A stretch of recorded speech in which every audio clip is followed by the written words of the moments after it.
오늘 저와 여러분이 읽은 본문이 기록되어 있는 열왕기하 4장 12절 이하에서 엘리사는 사한 게하시에게 수넴 여인을 불러오라고 말했습니다. 그리고 수넴 여인이 오자 그녀에게 내가 이같이 우리를 위하여 세심한 배려를 하는도다. 내가 너를 위하여 무엇을 하랴라고 물었습니다. 수넴을 지날 때마다 엘리사 일행을 영접하고 또 그들이 쉴 방과 침상과 책상과 의자, 촛대까지 마련해 준 그 수넴 여인의 소원을 엘리사가 들어주고자 했던 것이죠. 그런데 수넴 여인은 그런 엘리사에게 나는 내 백성 중에 거주하나이다 라고 말합니다.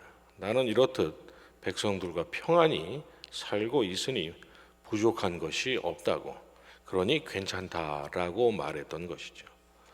그런데 엘리사는 잠시 후 그런 그녀를 다시 불러다가 한 해가 지나 이때쯤에 내가 아들을 안으리라고 말했습니다.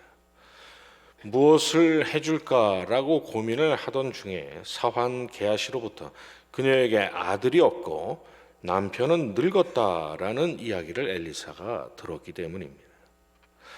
그러자 엘리사의 말을 들은 수넴 여인은 아니로소이다. 내 주 하나님의 사람이여 당신의 계집종을 속이지 마옵소서라고 말합니다. 그렇게만 될 수 있다면 얼마나 좋겠냐만 그런 일이 일어날 것이라 자신은 차마 믿을 수가 없다라는 것입니다. 그러나 수넴 여인은 엘리사의 말대로 그 이듬해에 아들을 낳았습니다. 믿을 수 없었던 엘리사의 말이 현실이 된 것이죠. 그래서 우리는 이 이야기를 읽으면서 이렇게 생각하곤 합니다. 하나님의 종을 대접하고 선대하면 이렇게 복을 받는구나. 나도 하나님의 종 대접하기를 힘써 하나님으로부터 복을 받아야겠다 라든지, 혹은 내게도 아들이 지금 없는데 목사님들을 열심히 대접하고 섬기면 하나님께서 아들을 주실까라는 그런 생각들 말입니다. 그런데 우리가 그런 관점으로 수넴 여인의 이야기를 읽다 보면 잠시 후에 매우 큰 난제를 만나게 됩니다. 왜냐하면 그렇게 낳게 된 그 아들이 머리가 아프다고 하더니 결국 죽었기 때문입니다. 물론 우리가 읽은 본문의 말씀처럼 그 아이는 결국 다시 살아났습니다. 그러나 엘리사에게 수넴 여인이 내가 내 주께 아들을 구하더이까 나를 속이지 말라고 내가 말하지 아니하더이까 라고 탄식하며 말했던 것처럼 세상 어떤 엄마가 자기 자식의 죽음을 경험하고 싶겠습니까? 그때 그 수넴 여인이 자신을 가리켜서 나는 하나님의 종을 잘 섬겨서 복을 받은 여자라고 그녀가 생각했겠습니까? 그렇다면 하나님은 왜 수넴 여인에게 아들을 주시고 난 후에 그 아들이 죽게 하셨다가 다시 살게 하셨을까요? 어차피 살리실 건 그냥 처음부터 계속 살아있게 하시지 왜 그러셨을까라는 생각이 듭니다. 그러나 저와 여러분에게는 그것이 의문이지만 하나님께는 그 아이는 반드시 죽었다가 살아나는 그 아이가 되어야 했습니다. 왜냐하면 그래야 성경을 읽는 저와 여러분들에게 하나님께서 분명한 무언가를 깨닫게 하실 수 있으시기 때문인 것이죠. 우리가 잘 알고 있는 대로 사무엘상 1장 1절 이하는 엘가나라는 사람에게 한나와 분인나라 이름하는 아내 둘이 있었는데 그 중에 한나에게 자식이 없으므로 또 다른 아내 분인나가 한나를 심히 격분케 하고 괴롭게 했다라고 말씀하고 있습니다. 그래서 극심한 고통 중에 있던 한나가 심지어 울며 식음을 전폐하는 그 지경에까지 이르렀다고 말씀하고 있는 것이죠. 남편 엘가나의 사랑을 독차지한 한나를 향한 그 시기와 서름을 아마도 아이를 낳지는 못하는 그 일에 대한 멸시와 조롱으로 그 서름을 풀었던 모양입니다. 왜냐하면 당대의 여인이 아이를 낳지 못한다는 것은 여인으로서의 존재의 이유와도 직결될 정도로 매우 심각한 사안이었기 때문입니다. 그래서 한나가 실로에 있는 하나님의 성막에 가서 울며 하나님께 아들을 달라고 기도했던 것이죠.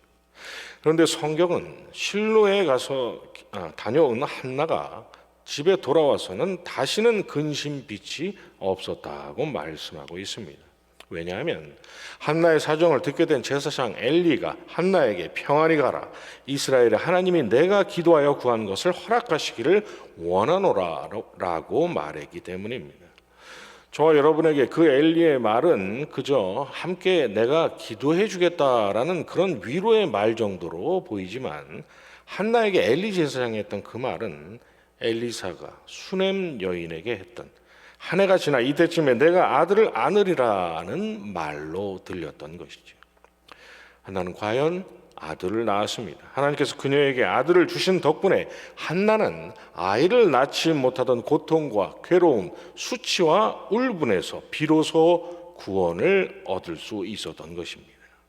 한나에게 있어서 그가 낳은 그 아이는 그냥 아들 정도가 아니라 자신을 고통과 절망 가운데서 건진 구원자와도 같았던 것이죠.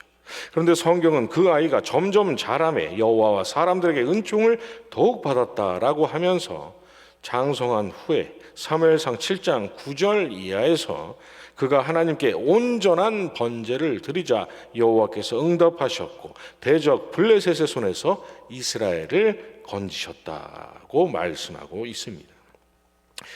한나의 아들 사무엘은 한나에게뿐만 아니라 하나님과 이스라엘 사이의 중보자로서 번제를 드려서 이스라엘을 건진 이스라엘의 구원자이기도 했던 것입니다.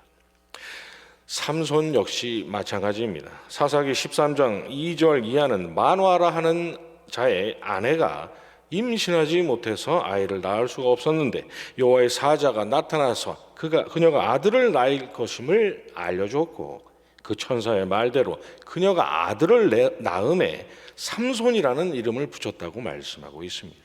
그리고 사무엘을 가리켜 했던 말씀처럼 삼손을 가리켜서도 성경은 그 아이가 자라매 여호와께서 그에게 복을 주셨다라고 말씀하고 있습니다. 마노아의 아내도 수넴 여인처럼 그리고 한나처럼 아이를 낳을 수 없던 여인이었는데 그녀에게도 누군가 아들을 낳을 것이라고 말해줬고 그녀도 다른 여인들처럼 아들을 낳았던 것이죠. 이쯤 되면은 성경에는 참 아이를 낳지 못하는 여인들이 많이 등장한다라는 생각이 듭니다. 어쨌든 사무엘이 그랬던 것처럼 마노아의 아내가 낳은 삼손 역시도 아이를 낳지 못하던 그 엄마를 절망과 고통에서 건진 구원자라고 우리는 말할 수 있을 것입니다. 그런데 사사기 16장 28절 이하는 두 눈을 잃고 블레셋의 놀이개가 된 삼손이 온 블레셋 방백들이 모여있는 집의 기둥을 무너뜨려서 건물 안에 있던 블레셋의 모든 방백들과 블레셋 백성들 전부가 죽었고 삼손도 그들과 함께 죽었다고 말씀하고 있습니다. 그리고 말씀하기를 삼손이 죽을 때 죽인 자가 살았을 때 죽인 자보다 더욱 많았더라고 말씀하고 있습니다. 삼손 역시도 자기의 어머니를 고통 가운데서 건진 구원자이기만 했던 것이 아니라 이스라엘을 블레셋의 압제에서 자유케 한 이스라엘의 구원자였던 것입니다.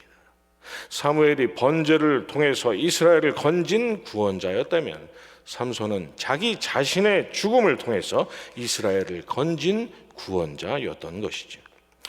그렇다면 성경은 하나님께서 아이를 낳지 못하던 여인들을 잉태케 하심으로 낳은 그 두 아들 중에서 한 명은 번제로 또 한 명은 자신의 죽음으로 이스라엘을 구원했다라는 이 이야기들을 통해서 오늘을 살아가고 있는 우리에게 무엇을 말씀하고 있는 것이겠습니까? 여러분은 아직도 그 두 사람의 이야기가 그리고 오늘 수넴 여인의 이야기까지 총 3개의 이야기가 우리도 열심히 기도하면 아들을 낳을 수 있다라는 이야기로 보이십니까? 그래서 하나님께서 잉태치 못하던 수넴 여인에게 천사를 보내셔서 아들을 낳을 것이라고 말씀하시고 말씀하신 대로 아이를 낳을 수 없던 수넴 여인에게 아들을 보내주시고 이후 보내주신 그 아들이 죽었다가 다시 살아나도록 역사하셨던 것입니다. 왜 그렇습니까? 그래야 수넴 여인이 낳은 그 아이가 아이를 낳지 못해서 고통과 한숨 가운데 있던 수넴 여인을 건진 죽었다 살아난 구원자라는 그림자를 만들어내기 때문입니다.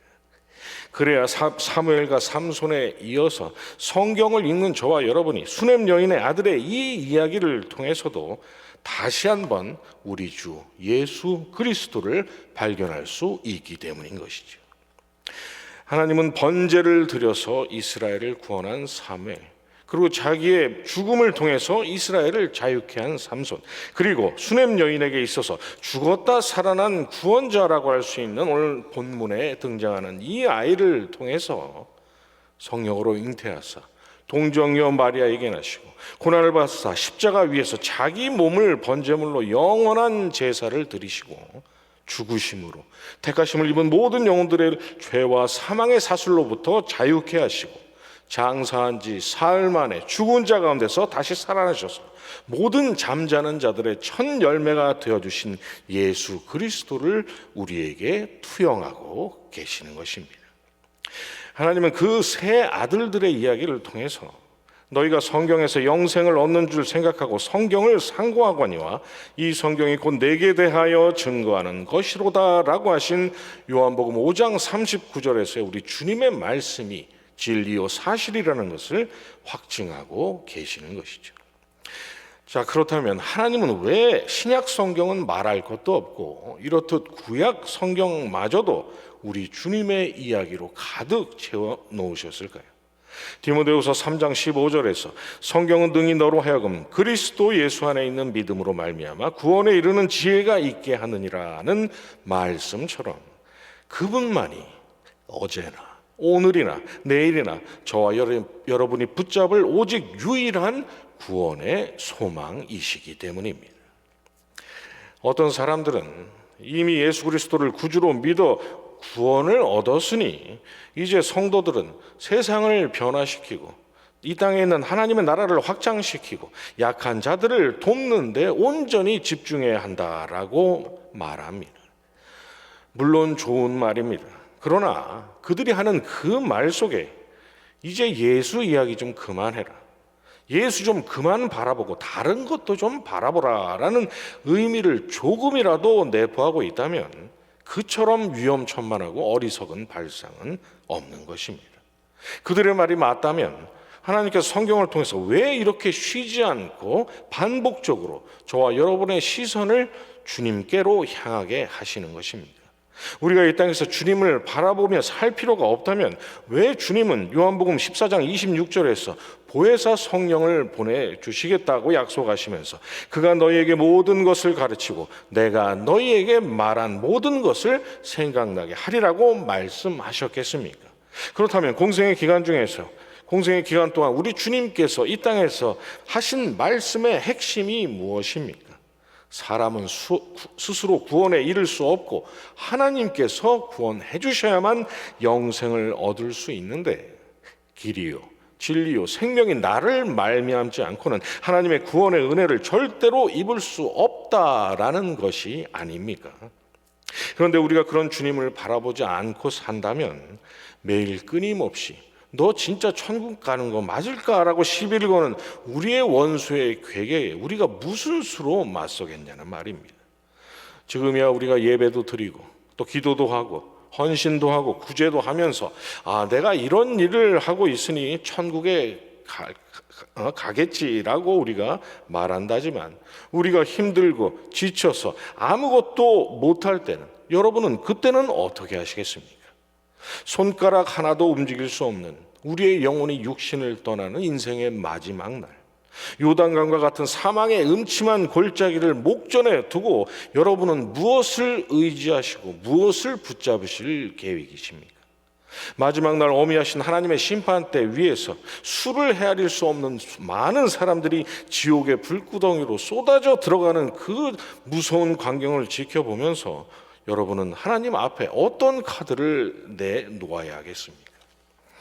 그래서 하나님께서 성경을 통해서 이처럼 우리에게 끊임없이 반복적으로 말씀하고 계시는 것이죠.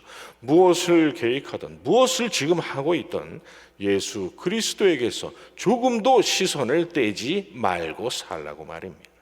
그래야만 원수의 시험과 괴계 앞에서 사는 동안 닥쳐오는 여러 어려움 앞에서, 그리고 인생의 마지막 순간에도 당황하지 않고 담대하고 의연하게 성도의 모습을 지킬 수 있다고. 하나님의 백성이여, 성도의 삶이 이 모양 저 모양으로 이 땅에서 나타날 수는 있지만 그 핵심이요 본질은 오직 하나, 믿음의 주요 온전케 하시는 예수 그리스도를 바라보는 것이라고 말씀하고 계시는 것입니다. 이 분명한 하나님의 뜻 절대로 잊지 마시고 주님을 여러분의 마음과 생각 가장 중심에 모시고 살아가시길 바랍니다. 그래서 시험의 때나 환난의 때, 그리고 마지막 날 심판 때 위에서 당황하지 않고 두려움 없이 마치 자동적으로 예수 그리스도라는 카드를 우리가 꺼낼 수 있을 만한 성도로 이 땅에서 매일매일 성장하시는 그러한 저와 여러분의 삶이 되시기를 주님의 이름으로 축원합니다. 주님 가르쳐 주신 기도로 새벽 예배 마치고 계속 기도하겠습니다. 하늘에 계신 우리 아버지여, 이름이 거룩히 여김을 받으시오며 나라의 임하옵시며 뜻이 하늘에서 이룬 것 같이 땅에서도 이루어지이다. 오늘날 우리에게 일용할 양식을 주옵시고 우리가 우리에게 죄 지은 자를 사하여 준 것 같이 우리 죄를 사하여 주옵시고 우리를 시험에 들게 하지 마옵시고 다만 악에서 구하옵소서. 대개 나라와 권세와 영광이 아버지께 영원히 있사옵나이다. 아멘.